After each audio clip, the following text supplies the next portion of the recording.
토론토 대학교 미셀조 교수의 말이 전 세계를 뒤흔들었습니다. 북미권에서 10여 년 넘게 K-팝과 한류를 연구해온 최고 권위자입니다. 그런 그녀가 캐나다 공영방송 CBC에 출연해서 한 말이 전 세계에 충격을 주고 있는데요. 충격적이고 놀라운 이야기 들어보시죠? 좋아요와 구독은 감동입니다. 안녕하세요. 저는 미셀조 교수입니다. 오늘 여러분께 정말 놀라운 이야기를 들려드리고 싶어요. 바로 K-팝 데몬 헌터스 이야기입니다. 넷플릭스 역사상 이렇게 많은 사람이 본 애니메이션은 없었습니다. 2025년 전 세계 1억 600만 명이 본 단 하나의 애니메이션 K-팝 데몬 헌터스. 디즈니도 픽사도 일본 애니메이션도 도달하지 못한 그 숫자를 한국 애니메이션이 돌파해버렸습니다. 솔직히 말씀드리면 저는 처음에 정말 걱정이 많았어요. K-팝과 일본 애니메이션 그리고 픽사식 3차원 애니메이션이 만난다? 이 세 개의 전혀 다른 문화적 요소들이 과연 조화롭게 어우러질 수 있을까 하는 의문이 들었거든요. 각각은 분명히 독특한 역사와 팬덤 그리고 고유한 감성을 가지고 있는 장르들이잖아요. 하지만 실제로 작품을 보고 나서는 완전히 매료되었습니다. 그야말로 아름답고 생동감 넘치는 영상미와 함께 등장인물들 사이의 섬세한 감정적 순간들이 저를 완전히 스토리 속으로 빨아들였어요.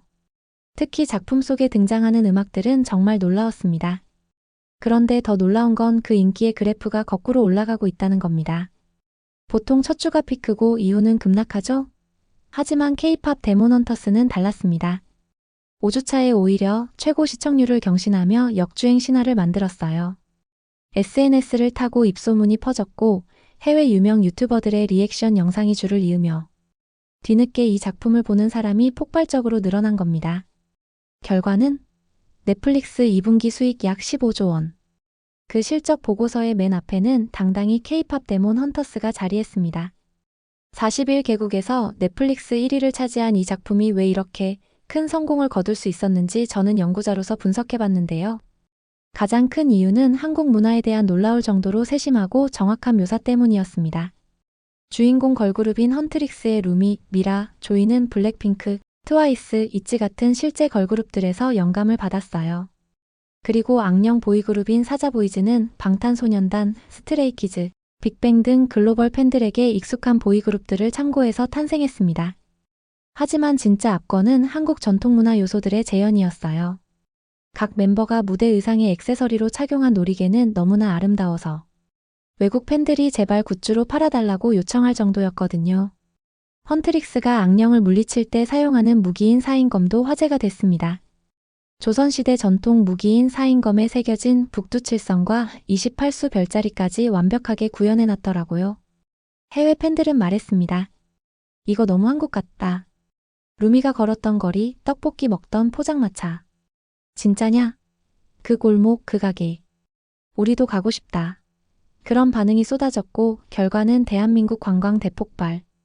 2025년 한국 방문 외국인 수 1873만 명 돌파 예상. 역대 최고 수치. 그들이 쓰고 간 돈? 29조 원. 그리고 그 흐름의 중심엔 애니메이션 한 편이 있었습니다. 더 이상 경복궁이나 한강만 보러 오는 게 아닙니다. 이제는 루미가 앉았던 떡볶이집 어디야? 루미가 입은 한복 스타일 뭐야? 루미가 지났던 골목에서 사진 찍고 싶어. 이게 실제 현상입니다. 정부도 이 흐름을 포착해 서울, 부산, 제주의 체험형 관광을 확대하기 시작했습니다. 그런데 이 작품이 정말 파격적인 반응을 일으킨 건 헐리우드 업계 내부에서였습니다. 30년 경력의 애니메이션 베테랑인 에릭 칼데로가 나서서 디즈니, 픽사를 정면으로 비판한 거예요. 에릭 칼데로는 워너브라더스, 20세기 폭스, MTV 애니메이션 등 할리우드 메이저 스튜디오를 모두 거친 인물입니다. 그가 K-팝 데몬 헌터스를 보고 한 말이 정말 충격적이었어요. 완벽한 공식을 따랐다는 거였습니다. 그는 디즈니의 최신작 엘리오와 직접 비교하면서 이렇게 말했어요. 엘리오는 뻔한 선택받은 자 스토리다. 한 소년이 세상을 구한다는 1000번도 더 본 이야기지. 하지만 K-팝 데몬 헌터스는 달라. 조금 친숙하고 조금 새로운 완벽한 공식을 따랐어. K-팝 스타도 알고 데몬 헌터도 알지만 둘을 합친 건 처음이거든. 그런데 충격적인 일이 벌어졌습니다. K-팝 데몬 헌터스가 전 세계를 휩쓸고 있을 그 순간 디즈니 픽사의 엘리오는 픽사 영화 역사상 최저 오프닝 성적을 기록하며 처참하게 망했습니다. IMDb는 아예 특집 기사까지 냈어요. 엘리오 흥행 참패 후 픽사가 K-팝 데몬 헌터스에게 배워야 할 3가지라는 제목으로요. 첫 번째가 화려한 애니메이션, 두 번째가 뚜렷한 비전, 세 번째가 독창성이었습니다. 더 충격적인 건 엘리오가 제작 과정에서 정체성을 완전히 잃었다는 사실이었어요. 원래 11살 주인공이 퀴어 캐릭터였는데 테스트 반응이 안 좋자 경영진이 모든 걸 제거했다는 거예요.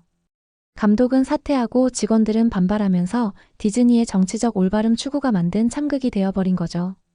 K-팝 데몬 헌터스에 등장하는 가상의 아이돌 헌트릭스와 사자보이즈. 실존하지 않지만 그들이 부른 대표곡 골든이 미국, 영국, 일본 포함 17개국 스트리밍 1위를 차지했어요. 빌보드 글로벌 201위, 빌보드 메인 차트 6위. BTS가 세운 기록까지 넘었다는 분석이 나왔습니다. 또 다른 곡 유어 아이돌은 미국 스포티파이 차트 1위. 실존 걸그룹도 못한 기록을 가상의 걸그룹이 해낸 겁니다. 이쯤 되면 애니메이션이 아니라 문화현상이란 말이 나옵니다. 외국인들이 특히 신선하게 느낀 건 한국의 주간 음악방송 시스템이었어요. 한미국 관객은 이렇게 말했죠. 미국에는 모든 아티스트가 무대에 함께 서서 1위를 발표하는 시스템이 없어요. 우리는 빌보드 차트를 인터넷이나 소셜미디어로만 확인하거든요. 정말 흥미로웠어요. 그들은 또 K-팝 아이돌들이 팬들에 대해 갖는 깊은 감사의 마음에도 감동받았다고 해요. 아이돌들이 자신들을 만들어준 게 팬들이라는 걸 정말 잘 알고 있더라고요. 그런 스타들을 확실히 좋아하게 되죠. 음악적으로도 완전히 매료되었다는 반응이 많았어요. 음악을 듣자마자 완전히 빠져버렸거든요. 캐릭터들 사이의 섬세한 순간들이 너무 아름답고 생동감 넘쳐서 스토리 속으로 더 깊이 빠져들게 만들었어요. 정말 감동적인 이야기가 하나 있어요. 미국의 한 주부가 온라인에 올린 글인데요. 4명의 아이를 키우고 있는 그 어머니는 서로 취향이 달라서 모두를 만족시킬 영화를 찾기가 정말 어렵다고 했어요. 특히 최근에 본 픽사의 엘리오는 정말 실망스러웠다고 하더라고요. 그런데 K-팝 데몬 헌터스를 틀었을 때는 완전히 다른 경험을 했다는 거예요. 몇 분 안에 확신할 수 있었어요. 끔찍한 제목에도 불구하고 얼마나 멋진 작품인지 말이에요. 독특한 애니메이션 스타일, 잘 그려진 캐릭터들, 역동적인 액션 시퀀스, 그리고 중독성 강한 음악으로 가득한 이 작품은 제가 픽사의 새로운 오리지널 프로젝트에 기대했던 모든 것을 갖추고 있었습니다. 더 놀라운 건 아이들의 반응이었어요. 저도 재밌게 봤지만 아이들은 정말 열광적으로 좋아했어요. 큰 아이들과 막내딸이 이 영화가 이미 블록 기반 프로그래밍 언어인 스크래치 코딩의 영감 원천으로 인기를 얻고 있다는 사실을 알게 되었고, 아이들은 이 영화의 음악을 각자의 프로젝트에 활용하기 시작했습니다. 전 세계 부모들이 식상한 시리즈물과 정치적 올바름으로 물든 디즈니에 점점 피로감을 느끼고 있었는데, K-팝 데몬 헌터스가 이를 깨주며 부모와 아이들을 하나로 만들어주고 있다고 했습니다. 실제로 이 사운드 트랙 앨범은 빌보드 200 차트 3위까지 올랐고 스트리밍 수 9,600만을 돌파했어요. 3주 만에 벌어진 일입니다. 넷플릭스는 2025년 2분기 매출 110억 달러를 기록했고 그중 상당 부분이 K-팝 데몬 헌터스에서 비롯됐습니다. 단 한 편의 애니메이션이 플랫폼, 음원, 앨범 시장, 관광 산업까지 흔들었습니다. 음악 업계에서는 정말 충격적인 일이 벌어졌어요. 빌보드에서 팟캐스트로 가상의 K-팝 스타들이 어떻게 현실의 미국 팝스타보다 더 큰 히트곡을 낼 수 있었을까라는 주제로 토론을 벌인 거예요. 전문가들은 놀라움을 감추지 못했습니다. 미국의 저력 있는 팝도 K-팝 데몬 헌터스 OST에 밀려나고 있어요. 정말 놀랍습니다. K-팝 데몬 헌터스 사운드 트랙은 미국 빌보드 200 차트에서 8위로 데뷔했어요. 올해 발매된 OST 앨범 중 처음으로 탑10을 기록했고 가장 높은 데뷔 성적을 기록한 OST 앨범이 됐습니다. 골드는 빌보드 글로벌 차트에서 1위를 차지했고 가상 아티스트가 빌보드 글로벌 차트 정상에 오른 건 사상 처음이었어요. 하지만 토론 말미에 한 전문가가 걱정스럽게 이런 말을 했어요. 제발 그들이 우리에게 K-팝 영화를 잔뜩 쏟아내지 않았으면 좋겠어요. 이미 한국의 다음 공격을 두려워하고 있는 거죠. 데이비드 게타 같은 유명 DJ들도 K-팝 데몬 헌터스 곡들을 리믹스하기 시작했어요. 한편 중국에서는 정말 흥미로운 반응이 나타났어요.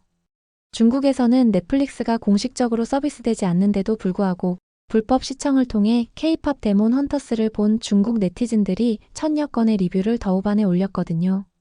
그런데 일부 중국 네티즌들이 정말 어이없는 주장을 펼쳤어요. 중국 문화를 훔쳤다. 왜 한국적인 요소에 중국 요소를 넣는 거냐. 영화에 중국 매듭이 수차례 등장한다 같은 억지 주장들이었죠. 서경덕 교수님이 이에 대해 불법 시청을 한 후 리뷰를 남긴 것도 기가 막힌데 어떠한 부끄러움도 느끼지 못한다는 것이 더 기가 막힐 따름이라고 일갈했어요. 중국이 이렇게 반응하는 이유는 명확해요. 그들이 아무리 노력해도 사자보이즈 같이 멋진 캐릭터를 만들어낼 수 없다는 자각 때문이죠. 중국은 전 세계에 공자학원을 만들고 막대한 돈을 퍼부었지만 문화적 영향력에서는 여전히 무시당하고 있어요.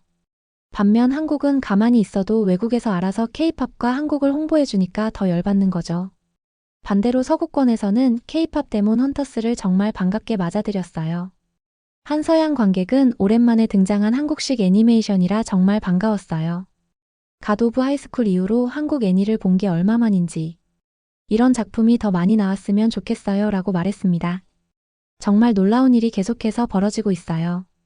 미국과 영국 같은 영어권 국가들은 일주일 넘게 1위를 유지하고 있고 6위까지 떨어졌던 일본에서도 2위까지 다시 올라갔습니다. 넷플릭스 영화 작품이 공개 한 달 지나서도 꺾이지 않고 좀비처럼 살아있다가 자체 고점을 찍는 건 정말 처음 보는 현상이에요. 미국 AOL은 이런 결론을 내렸습니다. 픽사나 디즈니 같은 스튜디오들이 속편과 리메이크에 의존하고 있을 때 예상치 못하게 그 공백을 K-팝 데몬 헌터스가 메웠다. 대담하고 두려움 없는 스토리에 대한 수요가 있다는 것을 증명했다. K-팝으로 애니메이션을 만든 소니픽처스가 극찬을 받고 있는데 단 한 가지 실수한 게 있다면 그것은 바로 극장 개봉을 하지 않은 것이라는 평가가 나오고 있어요. 이미 글로벌 팬들은 극장 개봉을 외치며 극장에서 상영하면 반드시 보겠다고 말하고 있거든요. 저는 연구자로서 이런 현상을 보면서 정말 감개무량합니다. 한국의 사인검과 놀이개로 무장한 K-팝 아이돌들이 악령을 물리치듯 한국이 전 세계 애니메이션 시장의 기존 질서를 완전히 뒤바꿔 놓고 있거든요. 이것은 단순한 일회성 성공이 아니에요. 디즈니의 100년 독주를 종료시키고 일본 애니메이션의 아성에 정면 도전하며 할리우드 베테랑들을 무릎 꿇게 만든 한국 문화의 완전한 승리입니다. 그리고 이건 정말로 이제 시작일 뿐이에요. 시청해주셔서 감사합니다.